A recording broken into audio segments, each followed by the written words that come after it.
Let's get into the final mindset. This one that we call Handle Objections. Remember, there are 3 mindsets that we offer you. The first one, enable decisions. Second one, win fast, lose fast. And now this one that we call Handle Objections. The specific skill set that we're going to practice and offer you is one that we call slow down for yellow lights, when the tendency tends to be to speed up for yellow lights and hope that they don't go red. So as you watch this video, could I ask you once again, get your learning journal out, what seems to resonate with the way that you currently handle objections?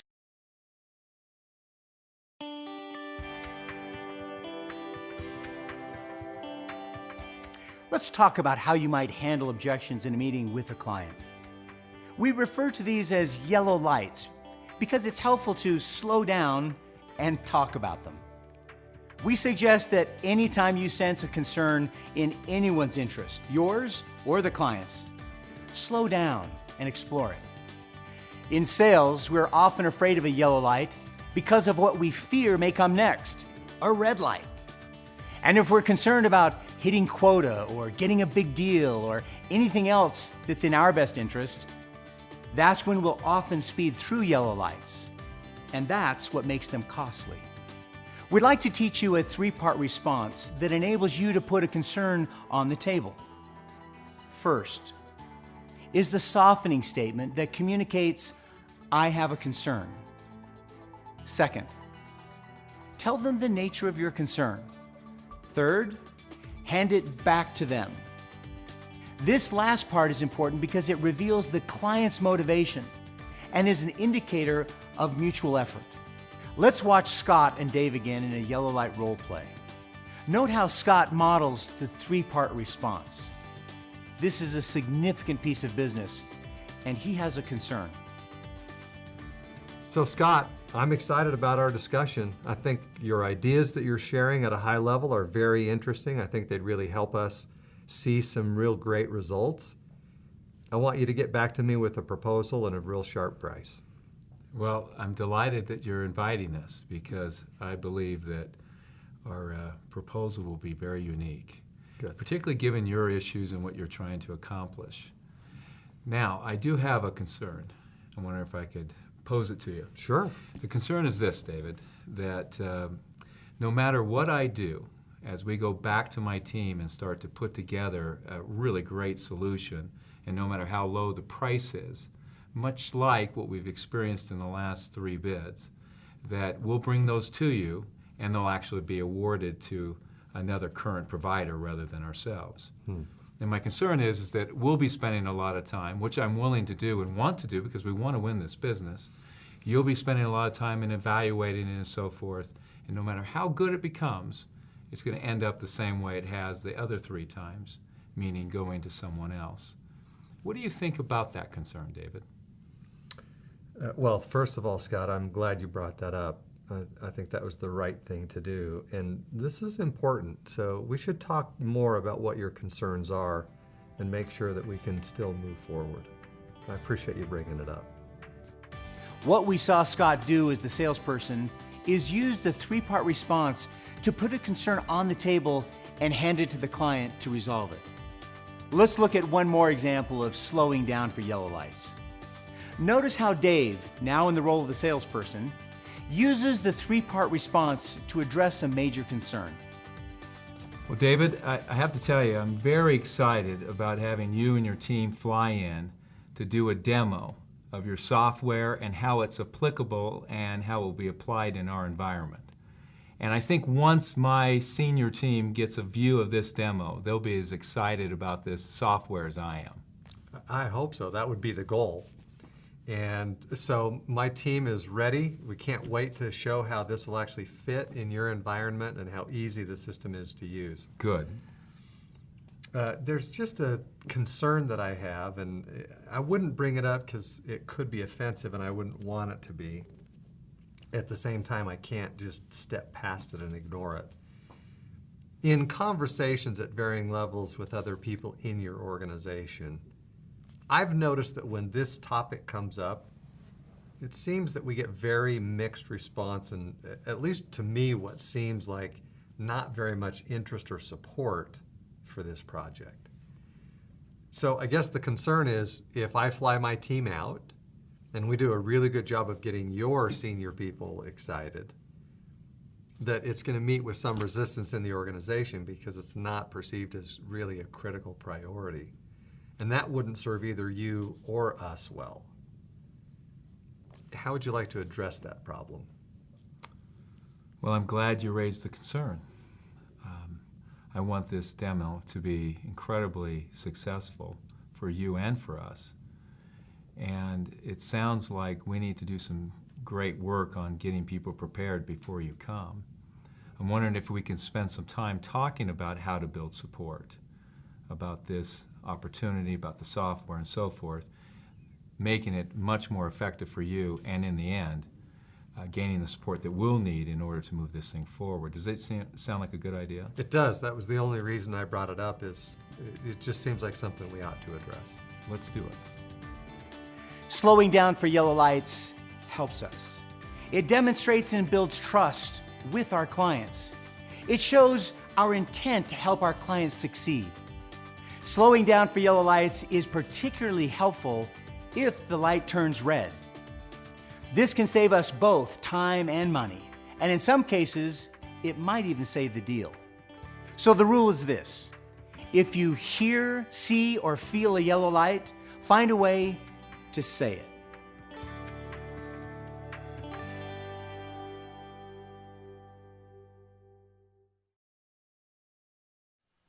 All right, so there we had a couple of examples of how we suggest is an effective way to handle all sorts of yellow lights that bubble up to the surface as we engage with our customers. The softening statement that then allows you to put the concern on the table, and then very important, this question that hands the yellow light back to the client so that they take on some responsibility, or at least we kind of co-share the responsibility to actually do something about this yellow light, instead of absorbing all the responsibility to fix and resolve the yellow light. So, as you were looking at that video, and in the spirit of compare and contrast with how you currently handle yellow lights, anything jump out at you? Any eye-openers or things that resonated?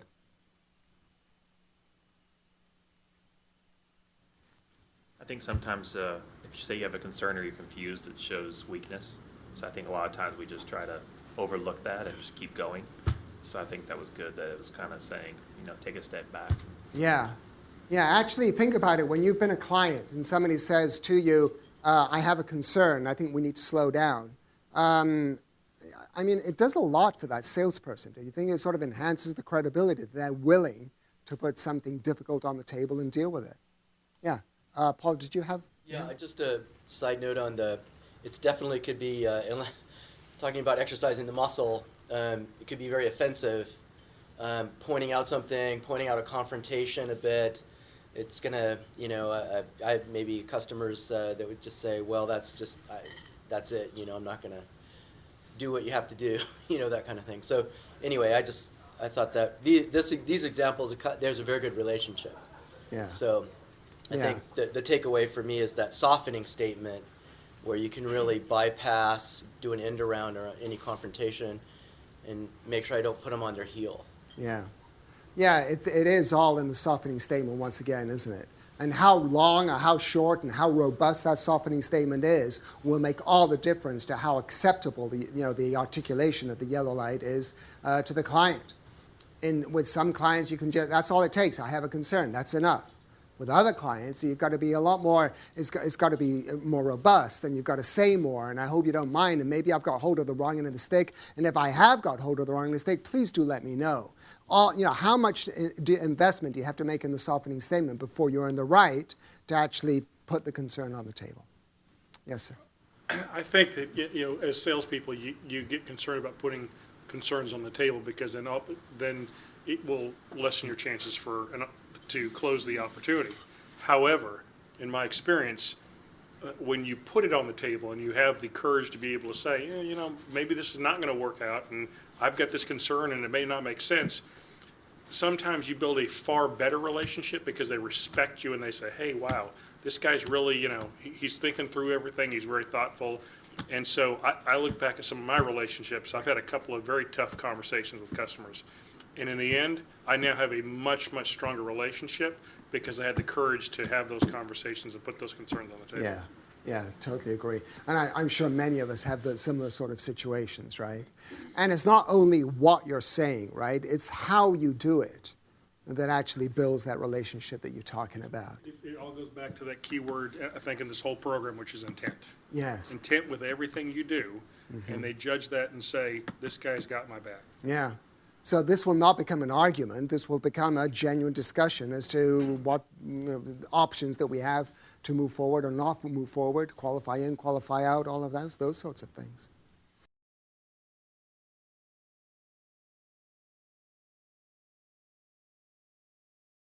And how about the third mindset? Handle objections. I think here the sort of counterintuitive thing is this idea of slowing down for yellow lights when typically what everybody wants to do is rush. It's go fast. Yeah, because what happens if I get a red light and I lose the deal and everybody Right. starts getting very hot under the collar? Right. So slow down for yellow lights, and there's a specific exercise that we'd really emphasize with our participants to make sure that they get very good. They have some language that will actually help them slow down for yellow lights. I think another thing, Craig, here is making sure that you sort of involve the client in the co-responsibility to do something about this yellow light, when typically what we want to do as salespeople is sort of fix and resolve. Yes. And so resist the urge to fix and resolve and actually get the client co-responsible in doing something about that yellow light. And the yellow light card exercise will actually help people get good at that. So again, that's another practice exercise that they go through. Very much so. Great. And I think the final thing in handle objections that you'd want to highlight as a facilitator is this capability to sort of encourage people and get people comfortable with gaining access to a level of stakeholders that they don't typically access. And once again, there's another card exercise there that can help people get good at that. Yeah, great. Thanks. Each of these exercises, these cards, these tools are really designed not only for the classroom experience, but also for the entire 12 weeks to help you get different kinds of results and a different kind of success. As we wrap up this mindset that we call handle objections, the skill set that we've asked you to practice and consider we call slow down for yellow lights, when the tendency seems to be speed up for yellow lights and hope they don't go to red. It's sort of counterintuitive, isn't it, to slow down for yellow lights. Do me a favor, at our flip charts, could we flip over again to the third mindset? And if I could ask everybody to click clockwise one more time, and in your huddle, actually think about some of the results, some of the benefits of being effective at handling objections. And just get some bullets down here as usual. Could everybody click clockwise one more time? All right, so once again, if we could have a spokesperson for each flip chart, then we'll take another bio break. So shall we, let's go this way this time. Shall we begin with that one and this one and then this one? Do we have a spokesperson for that flip chart over there? Who's our? So I say one of these guys. Sure. One of the gentlemen? Go ahead. All right, so we thought handling objections, the best results for us were a win-win sale. A win-win for us would be obviously a sale, increased sale, better relationship with a customer, maybe better opportunities because we could find out more information, so maybe we get a larger opportunity. Yes. It builds trust. Also clarifies assumptions for both us and the client, and leads to straightforward discussions. And the kind of last one is win quick or lose quick. Yeah. And so, again, it's all about timing. Yeah, very, very good. Yeah, excellent. This one, should we go over here? The results for benefits to the client. The first is resolution. It allows them to resolve those concerns that you have. Yes. Gain trust and grow that trusted advisor relationship. Can reduce tension in that relationship and actually get those concerns out on the table and resolve. And then it allows the client to understand both perspectives, both their perspective as well as the seller's perspective. Yeah, it allows us both to understand one another's perspectives, isn't it? because maybe we got hold of the wrong end of the stick. Yeah, very good. Over here. Okay. Our team came up with these items. This was for the client and for us. Thank you. First of all, to mitigate risks up front, and then to accelerate the pipeline. And then we talked about accelerating the time to market for the client and accelerating the pipeline and the sales for us. Promotes a better solution, saves time and frustration. We're able to help the client and us realize those benefits sooner, more quickly, and then it builds better relationships, better trust. We start to create a partnership with the client or potential client, potential partnership, and then we also accelerate future opportunities. Yeah, good. So there we have something of a three-part response we'd like for you to have in your pocket. So let me give you an example, then we're going to practice this, right? Because it's one thing to see this on a video. It looks very straightforward. When you actually have to articulate the language, then it becomes a little bit more tricky. So let's say a client says this. The situation that we have is the client does not want to develop a solid business case for a solution because everybody knows this is a problem. So let's not bother talking. Could you please just give me a solution by Monday? All right? That resonate with you now and again? Yeah. So here we go. Softening statement. Let me run a thought by you. Nick, could I ask you to read that, the concern right there? You read that part. While everyone is convinced there is a problem, without a business case that proves the nature of the problem and the impact it's having on the organization, it's unlikely that a decision will be made to move forward. There we go. And then the last bit. Is this a possibility? There you go. Now you've got to remember that last piece, right? If you do not remember that third piece right there, then you just absorbed all the responsibility to do something about the yellow light. It's that question, it's those 4 words, right, that make all the difference. What's your take on this? Do you think I've got hold of the wrong end of the stick? How would you go about it? Some question that reverts the yellow light back to the client. All right, so let's actually practice this. Now we've seen it a couple of times. Could you please go to your practice cards, deck number 2? And once again, the first card is the concept and the explanation about what yellow lights are. On the back of that first card, there's the 3-part response. This is sort of like a reference card. If I could ask you to go directly to card number 3 again. Card number 3. And what I'm going to do now is I'm going to put you into groups of 3. So let's say the 3 of us right here, we're in a group of 3. I would be the person that would read the yellow light situation. So can everybody see card number 3 right here? The client mentions to you, can everybody see that? The client mentions to you that the CEO has not bought into this project. Okay, so then the 3 of us in our group, we're going to brainstorm in about 20 seconds possible yellow lights that might be revolving around this situation. What could some yellow lights be? If the CEO has not bought into this project, what could some of the yellow lights be, do you think? Don't get funding. Won't get funding. What else? It may not be a priority. So can you see each situation has got a couple of possible yellow lights revolving around it. And then, for example, it's your turn to articulate the 3-part response in your own style, your own language. Just make sure you do the 1, the 2, and the 3. When you've done that, we don't have any more dialogue in our group. What we do is that we look on the back as usual, and we compare what's on the back with what you said. Remember, this is just a point of comparison. All right, then we go to card number 2. All right, we read the yellow light situation, and then the 3 of us brainstorm a couple of yellow lights around this situation. And Nick, then it's your turn to articulate the 3-part response, and we look on the back. The next card is my turn. The next one is yours. The next one is yours. I'm just going to ask you to do 6 cards. Is that okay? Just do 6 cards. Can you get yourselves into 3s? Is that okay? It may involve somebody moving back there and sort of shifting around a little bit. All right, let me interrupt you as far as you got.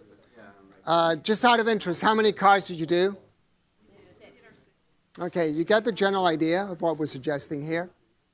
All right, so stay in your groups. Stay in your groups for a second longer.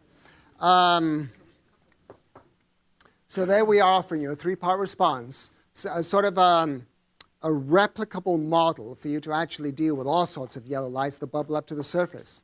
Sometimes yellow lights are very big and in your face. Sometimes you're reading between the lines. Sometimes it's a little piece of body language. They come in all sorts of sizes and shapes. As you think about the yellow lights that you face, how many of you think that this three-part response that we're offering you is a helpful skill? Let me see a show of hands. Yeah, what do you think is helpful about this?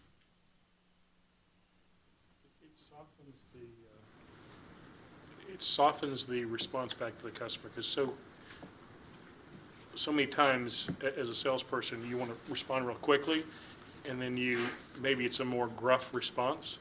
And I think this is a more smooth, softened approach to saying, here's what I'm thinking, understand letting the customer know that you've heard what they're saying, and that you've got a concern, and you phrase it back to where they can understand it.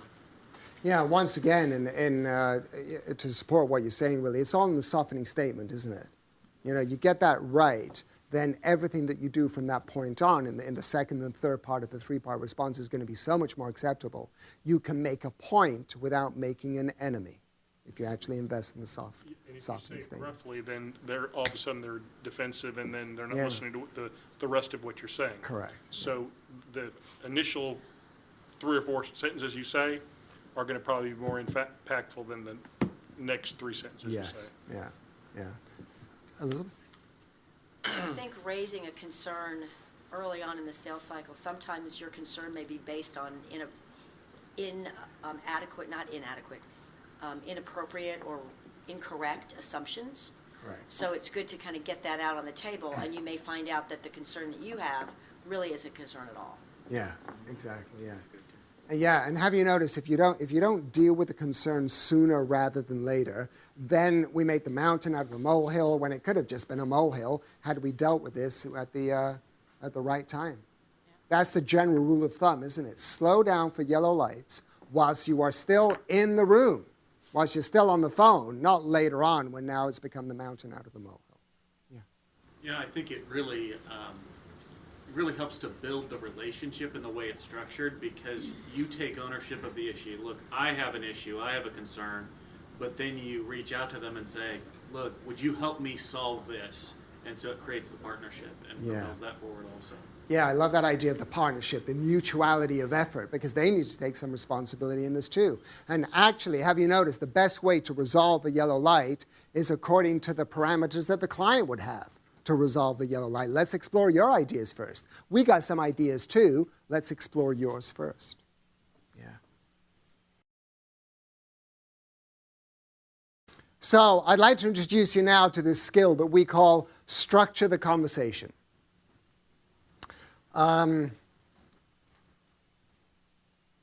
Is it possible we might have 2 types of clients? The first client that is willing to move off a solution with us because they see the value in a broader business level discussion. Is it possible we might also have that second sort of client, the client that will not move off a solution and that's all that they want to talk about? Is that possible? Either way, we're still going to generate conversation with both sorts of clients, right?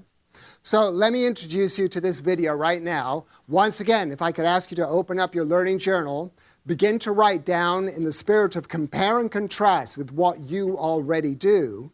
Are there any ideas here that you might like to adopt? Anything that's eye-opening or resonates a little bit with you? Here we go.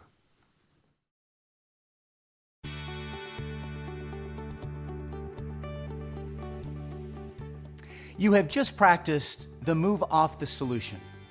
We highly recommend you practice this skill until it's just a natural part of your dialogue.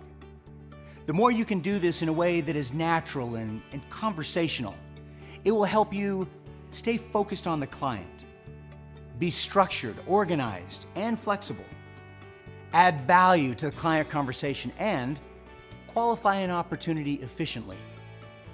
As we invite a client to move off the solution, it's realistic to realize that we'll come across clients who will move away from the solution dialogue and those who won't move. Pay attention to the type of discussion your client is interested in having. Generally, we notice that there are 3 types of business conversations in sales. Opportunity discussions are about the business case. Provider dialogues are about who should implement the solution and what they've decided on. And technical conversations about the specific processes and systems. Listen carefully to know which structured conversation your client is interested in. Our responsibility is to add value to our client's thinking. Structure the conversation is a highly effective approach to deepen our understanding around the problems the client needs to resolve or the results the client wants to generate. It helps us to be client-centric, even with a solution-centric client. There are 5 steps to structure the conversation. The first step is to make a quick list of all the issues. The second step is to make sure the list of issues is complete. Third, find out which of those issues is most important. The fourth step is to gather evidence and impact on the priority issue. The fifth step is to summarize everything you've heard by asking, did I get it right? And did I leave anything out? Note the 5 steps Scott and Dave go through in this simple role play. So thanks. I'm delighted for the call and the opportunity to work with you, Scott. I understand you're moving here to the area because of a transfer in your job. And so our job is to find a home. I'd like to find the perfect home for you. So rather than just hop in the car and go out and look at homes and areas, what I like to do is I like to start by just asking for a quick list of those things that are important to you as you think about a new home. Okay. Well, as no surprise to you, location's pretty critical. Shopping and school and all those types of activities, so that's important. The other thing is, I'm not much of a handyman, and as a result, I'd like to get some new construction here. And then, of course, budget's a big deal. Okay. Makes a lot of sense. So, anything else? Well, we'd like it to be open, have a good open feel to it, and at the same time, we'd like it to be private.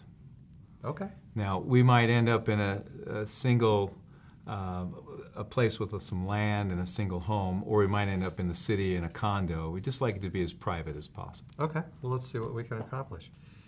Anything else? No, I think that would be it. Okay. Of the things that you mentioned, location, newer construction, budget, open, private, which of those would you say is the most important? Open, for sure. Okay. So let's dive a little bit deeper into that, make sure I understand what you're looking for. How would you describe open? Well, I think the first thing that would help me is in any area of the home where we're going to be spending a lot of time, we'd like it to be wide open, meaning not a lot of walls in between. For instance, if you take the kitchen and maybe the dining area and the family room, what we'd like to do is not have walls there, have high ceilings and a big open feeling there. That way we're not ever missing out on what's going on in any of the rooms because we gather there a lot. So that's a pretty important thing for us. Okay. What Now, else? I think the other thing that we're looking for is just to have some larger bedrooms, maybe something that's 10 by 12. So it's not too tight and cramped, just a lot of space there in each of these rooms. Okay. Good. Anything else? I think probably the best descriptor for me is just a lot of windows. We'd like to have a lot of natural light and just give this open feeling even outside of our place. Okay. In fact, we might even want to have lighter colored paint as opposed to darker colored okay. paint. I think that also contributes to a much more open feel in a home. Okay. Good. I think I'm starting to get a sense for what you're looking for and what you mean when you say open. Now the question that's rolling through my mind is, of all the things on your list that you could have chosen as the priority, what is it about open that makes that so critical for you? Well, it's something that we've had in most of our homes. We love this feeling of oneness, we're all together.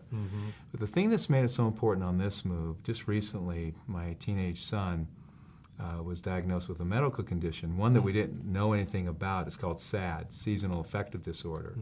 We just thought it was teenage problems and found out that for him to function well and to just be upbeat and full of life, if he can have a lot of natural light, it makes a huge difference for him. Wow. So in addition to just the normal culture that we have, we find this to be a really important thing for us right now. I can see that. Okay, so, all right, this really helps. I appreciate you sharing all of this information. Let me just make sure I've got an accurate capture of this, and then we'll put together a tour of homes. So location, new construction has to fit within your budget, openness, open feeling, and private. Yes. And of those, the most important was open feeling. And you would describe that as, just this culture that you've developed in your family, whether it's with family or friends, that in the areas where you spend a lot of time, like the kitchen, the dining room, and the family room, you don't want any separation there, walls getting in the way, so that when you're in the kitchen, you can still be connected with what's going on in the other areas. Big bedrooms you mentioned, larger than normal, 10 by 12, so that it doesn't feel so cramped and confined. And lots of windows, big windows, so that it allows lots of natural sunlight in. And even lighter colors on the walls, which would, I imagine, help reflect that light. Yes. And all of that is important, and maybe even more so in this move than previous moves, because of this medical condition that your teenage son has, where the seasonal affective disorder affects his positivity, his outlook, and his energy and all of that. So it's really essential that he get natural sunlight. That's right. Did I Perfect. get it right? Yeah. Anything missing? No, not at all. Perfect. Well, what this will allow me to do is to put together a tour of homes that will better meet these needs instead of guessing. So I really appreciate this. This is going to help us both in our search for the perfect home for you. Sounds great. I can't wait to get started. Great. These steps help the seller understand what his buyer was looking for before spending precious time and energy on possible solutions. Structure the Conversation is a great tool to deepen your comprehension of what the clients mean, what they want, and how you can help them.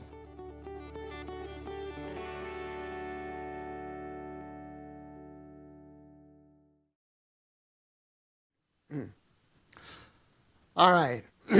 So, just before we get into practicing this particular skill, once again, let me throw it back to you and let me ask you, did anything resonate, did anything ring a bell for you in the information that was shared in that video?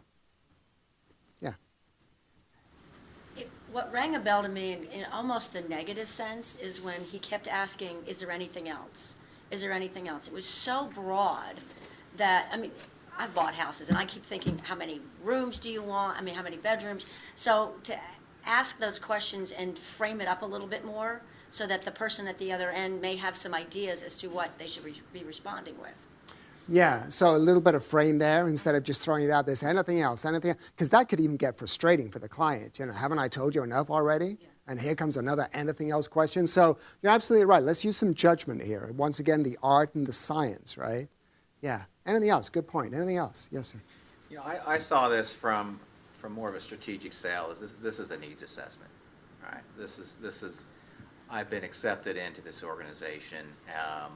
I'm going through a process, and I'm now down in the trenches and really peeling back the onion so I can take this information back up and present it to an executive. Yes. To me, that was just what it was. 101 was just a basic needs assessment. It's not something I would do on a first call. Yeah, so you kind of need to earn the right to actually get to this position where the client is actually willing to begin to divulge something as critical as their business issues, the evidence that those really are issues, and the impact on the client's organization.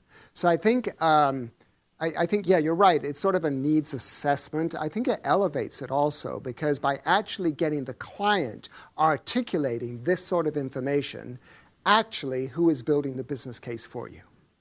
Right, so that's really the way we want to get to. It's not just the gathering of information, it's getting the client's view on what they really need to be talking about. We're going to practice that, yeah. I like the way they isolated, so many times as a salesperson, you get an objection and you handle it, and then you're like, okay, but I got another objection. Well, I got another objection. I like the way that they kind of isolated it and said, okay, is there, walk me through, well, why is this the most important? Yeah. So that at the end of the day, when you come back and you say, so here's what we found, you've isolated all the rest of the stuff, and there shouldn't be any more objections after the fact. You've yes. already asked all those questions, so when you get to the end, you're at the end and you've got the right to move yes. on. Yeah, and you've sort of got the necessary information. Remember, this is all about qualifying in or qualifying out. Because is it possible that a client might not be able to answer these sorts of questions? So how on earth will they ever make a decision when they can't even answer these sorts of questions? Do we really have a qualified opportunity here? I think steps 3 and 4 were interesting, where found out the most important thing, openness, and really delved in deeper to discover a medical issue with his son, which certainly then helps him understand the priority of that most important issue. Yeah. Yeah, is it possible that with a real client, they begin telling you very sort of technical stuff? In this case, it was a house, right? And it has to have location, it has so many bedrooms, and even the 10 by 12, it was very, very technical. Then all of a sudden, the client began to say, well, actually, you know what else? And it got a little more personal. Now, that's a very good sign, isn't it, when you're selling? When they're actually willing to divulge that sort of information. So I think, I think you're doing more than just gathering information. What you're actually doing also is developing a relationship. Salespeople have a tendency to wing it. And what this is doing is putting it more structured. And, putting the list and the questions down. It's almost formulaic to a point. And this is what I see coming out of this. Yeah. And why it's successful, because we deal with them, they just come into a sales conversation without knowing what they're doing, and then this actually gets it down like 1, 2, 3, 4. Yeah. Yeah. Is it possible that, many of us in this room and many salespeople, people that engage with clients, are already asking these types of questions? Yeah, absolutely. The thing is that, to your point, you put a little bit of structure around this, and everything becomes a lot more purposeful, both on the client side and on our side. All right, so let's get into this. I'd like for you to practice this out and then see where it takes you as you think about the client opportunity that you've decided to work on today. Now, here's what I'd like to run by you. There is a scientific learning technique that helps especially adult human beings retain information for a longer period of time. It's called kinesthetic learning. Now, I'd like to do this with you, and I do need a little bit of participation in this direction also. Because kinesthetic learning requires you to see something on a screen, do something with your hands, and actually say something with your voice all at the same time. Are you willing to play along with me? Yes. All right, here we go. So just so that we begin to assimilate and absorb this structured conversation approach, let's just get into this kinesthetic learning. I'll show you how we're going to do this, then I'm going to ask you to join me in this, all right? This begins with the left hand on top and the right hand on the bottom and a hand clap, and we get a quick list of all the issues. Make sure it's complete. Find out which one is most important, and go into depth, gathering evidence and impact. Summarize. Did I get it right? Did I leave anything out? Okay, now you do it. All right, here we go. Here we go.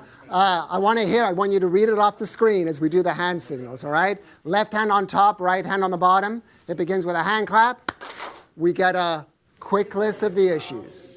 Make sure, find out, and go into depth, gathering evidence and impact. Summarize. Did I get it right? Did I leave anything out? There you go. So let me introduce you also to the opportunity worksheet, which is really the visualization of a structured conversation. You see, what you do with a client, hopefully it's that client that will move off a solution to begin with, right? You get a quick list of all the issues. Make sure it's complete. Identify which one is most important. Go into depth, gathering evidence and impact. Summarize along the way. Did I get it right? Did I leave anything out? And then you're in a position to understand the size and the nature of this opportunity as it revolves around a priority business issue. All right. Shall we just do that one more time? Left hand on top, right hand on the bottom. Everybody with me? Read it off the screen. We get a... Make sure it's... Find out. Go into depth. Evidence. Impact. Did I get it right? There you go. All right, so in your pad, remember we've got pad of worksheets. Could you please find something that's called the opportunity worksheet? It looks like this. And take these, rip one of these off the pad, because we're actually gonna practice this. So you will notice that what you have in front of you right now is exactly the same as what I have here on the flip chart, right? There is nothing magical about a template. It's just a visualization of the structured conversation approach. So the key elements you will have noticed in this structured conversation are these elements that we call issues, evidence, impact. So let's begin to define what we mean by issues, evidence, and impact. If you could go, please, in your manual, go to page 21 in the manual. And there we have definitions on page 21 of what we actually mean by, for example, the word issue. We're going to use the word issue to mean both a problem to solve and a result to generate. Sometimes people think that that word issue has got sort of a negative connotation to it. It might do. For our purposes, we're going to use the word issue as a generic word to mean both problem to solve and or result to generate. Now, evidence, like it says here, really answers the question, what are you seeing, what are you hearing, what are you experiencing that proves that this issue is really and truly an issue? It's not quite good enough to tell me you've got an issue. We're also going to want to understand what is the proof that this issue is really and truly an issue. Now, evidence, it can be a description of how a problem shows up. It could actually be a metric. It could be a number. It could be a qualitative piece of information too. Either way, we need something that actually proves there's the evidence that the issue is really an issue. And impact really answers the question, what makes this so important anyway? What is the consequence of this issue on your organization?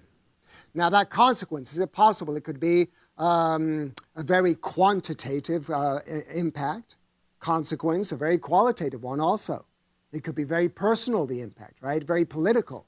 So either way, we just need to be able to answer the question, what makes this so important? So is that clear, how we define issue, evidence, impact? Issue, problem to solve, result to generate. Evidence, proof, and impact, consequence. Issue, proof, and consequence. All right, so with those definitions established, I'm going to get you into pairs once again. One person will be the buyer, and one person is going to be the seller. The seller will actually provide the structured conversation questions to navigate this type of approach, this type of dialogue. So just like Scott and Dave were talking about a house that Scott wanted, right? And Dave actually structured a conversation around the house. I'm going to ask each one of you, please, to think about an important purchase. Make it real. So this isn't so academic or theoretical. Make it real and make it important. Something like you want to buy a new house, or you want to buy a boat, or you want to have a vacation, or something that's going to require a little bit of thinking and a certain level of expenditure that makes this important for you. Does everybody have that in mind? Okay. So the way this is going to work is that I'm going to get you into pairs. And let's just say, for example, that Elizabeth and myself were partners in this exercise. I am going to be the buyer, and I will say, and you're going to be the seller, okay? And I will say to you, I want to buy a boat. So you, as a boat salesperson, you're not going to say, well, what sort of boat? And take me all the way to the solution. I'm going to ask you to begin with a question like, so Nick, what issues are driving the need for a boat? And you get the list of issues. You make sure it's complete, the priority issue, go into evidence and impact, summarize, did you get it right? Did you leave anything out? You structure a conversation with me. Is that clear? Like we just saw Dave and Scott do on the video. Is that clear? I'm going to ask you only to go in one direction. Elizabeth will structure a conversation with me, then I'll tell you what we do next. Is that clear? All right, please grab your opportunity worksheet. Stand up and find somebody on the opposite side of the room, and then one more instruction, and I'll show you how we're going to get going. All right, so just before you get going, with your partner, hands up, who is going to be the seller? Okay, I need to see hands from everybody. Who's going to be the seller? Seller. Seller. Who's going to be the seller? Seller, seller. Who's going to be the seller? You'll be the seller and you'll be the seller. That means who's going to be the buyer? That would be the other guy. All right, you know who you are? Seller and buyer. You know who you are? The buyer does not need an opportunity worksheet right now. If you are the buyer, put it down. All right, we don't need it. If you are the seller, you do need the opportunity worksheet because this is where you're going to capture the information that the other person gives you. So begin with this question, all right, when you're the seller. What issues are driving the need for whatever it is that the other person wants to buy? Is that clear what I've asked you to do? All right, off you go. See how it goes. All right, let me stop you as far as you got. And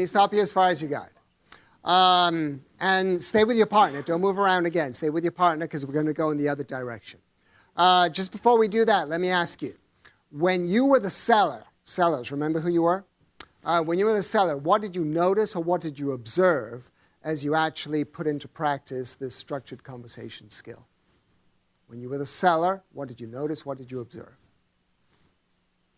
That it takes some conversation ability to really know what you need to ask.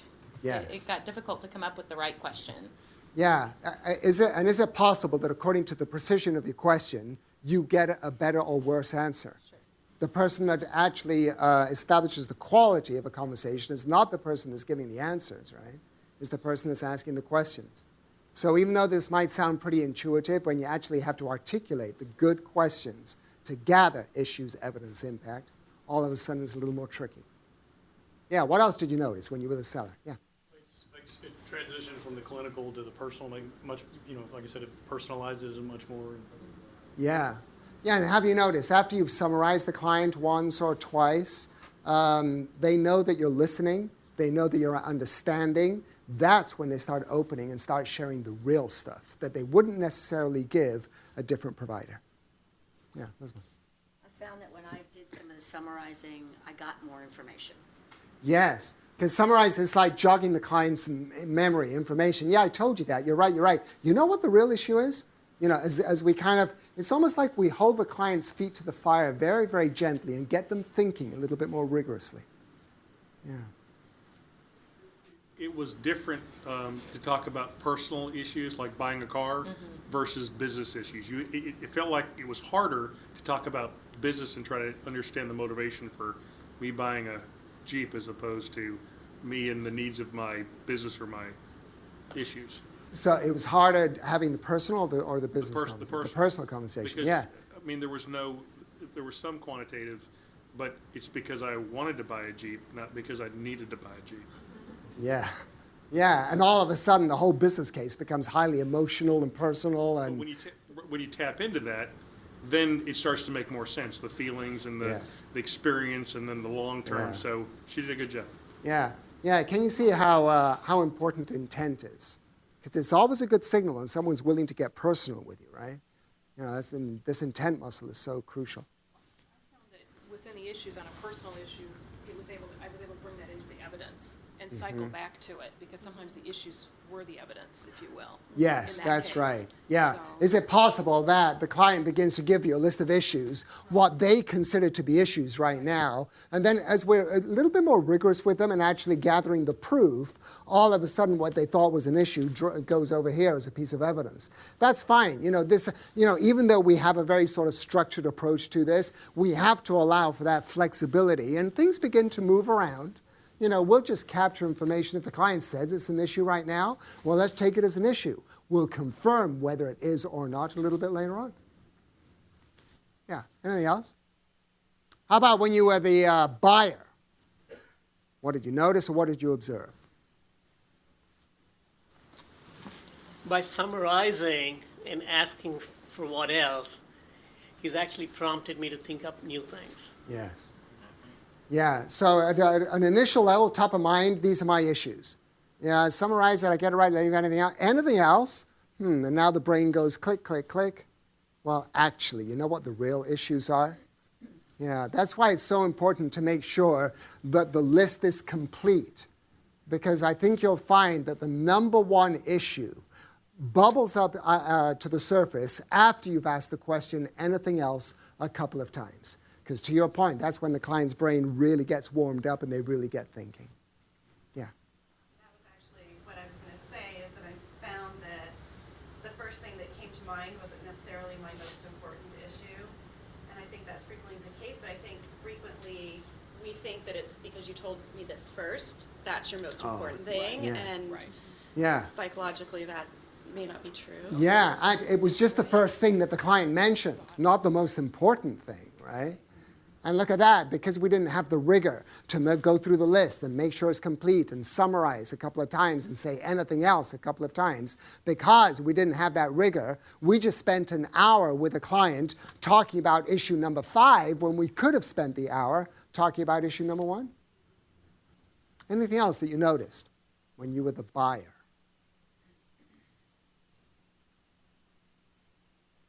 All right, so there we have something of a structured approach. Not that we want to become like robots, that's not it either. Something of a structured approach to make our conversation a lot more purposeful. Now, like we said earlier on, is it possible that we might have 2 sorts of clients? The first client that is willing to, blow it up to bigger issues and explore more and be more sort of strategic or, higher big picture thinking. Is it possible we might have that other client who already has decided what solution they want to buy? And that's all and here we are trying to move off the solution. They keep on bringing us back to the solution.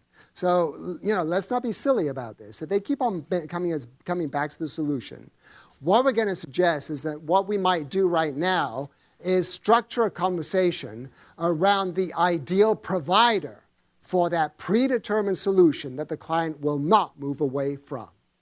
So we might begin to say to our client, so since you've got this solution in mind, and I keep on trying to get you off the solution, you will not budge off that solution. What are you looking for? What in the attributes of the ideal provider for that predetermined solution?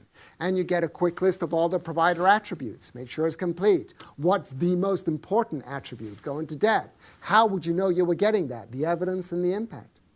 So can you see? You can still apply the same structured conversation approach even when a client is not willing to move off the solution. And that is what I'd really like for you to practice right now. So now we change the roles. So if Elizabeth and I were partners last time and you were asking me the questions, now we go in the other direction. You're gonna tell me a real solution that your company offers. So make it real to your context, your reality, okay? What solution might it be? Business intelligence. Business intelligence. So, and you don't want to budge off intelligence business intelligence. Yeah, exactly. So I would begin, I'd say, what are you looking for in the ideal provider for a world-class BI capability? And I structure a conversation with you in that direction. And now I begin to capture the information on my opportunity worksheet around the ideal provider. Is that clear what I've asked you to do? Okay, go in the other direction. Use a real solution that you offer in your company. Let's not do vacations and cars. We already did that, right? Use a real solution now that you offer. Okay, off you go. See how it goes. So now that we practice structuring conversation around the ideal provider with that client that will not move off a solution, that's what we suggest you go to. What did you notice? What did you observe as you were structuring conversation now around the provider? We kind of got to the same place. The conversation eventually kind of started sounding the same. We started talking about issues and things like that. You describe the ideal provider, and then it became why. Yeah, isn't that interesting? It's almost like we begin to talk about the attributes of the provider, and then it's the client that begins to move himself off the solution and off the provider by talking about the bigger issues by virtue of the quality of the questions that you're asking. Yeah. What else do you notice as we're talking about providers? I think it gives the seller an opportunity to subtly credentialize themselves, right? So saying, hey, we've seen this here, have you experienced X? Yes. Oh yeah, we have too. So. Yeah. Yeah, that's, is it possible that it's almost like in the spirit of ask and offer, right? So what I'm looking for in an ideal provider is this, this, and this. Anything else? No, that's it. Well, have you thought about this? Have you thought about that? And here I am sort of credentializing without credentializing. Yeah. So as we have seen last time, some of the issues went into the evidence. This time I've noticed that some of the evidence actually went down into the impact. Yes, yeah. So it's all moving, right? Even though we're very sort of structured with the whole approach, right? Actually, in real life, this is all moving. And is it possible that you go and have this conversation with one person in your client organization?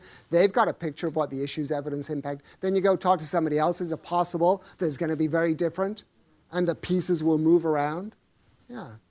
Let's allow for that, right? We just want to make sure that we're gathering the information from various people's perspectives. I think it gives the buyer an opportunity to really think through the process, because we assume they spend a lot of time thinking through the process, and that's not always the case. Yes. And so as you work it through and they actually think about it, it kind of opens up. Yes. Yeah. Is it possible that you say even a very basic question like, what are you looking for in the ideal provider for this solution? And is it possible the guy tells you, well, I don't know, they just said that we have to upgrade this system. Is it possible? That immediately tells you you're talking to. Has anybody in this room ever overinvested in the wrong person? Underinvested in the right people? Missed other people altogether? They've just flown right over. Do you have a friend who overinvests in the wrong? Yeah. Close friend? A little too close. Yeah. Yeah. Anything else that you noticed?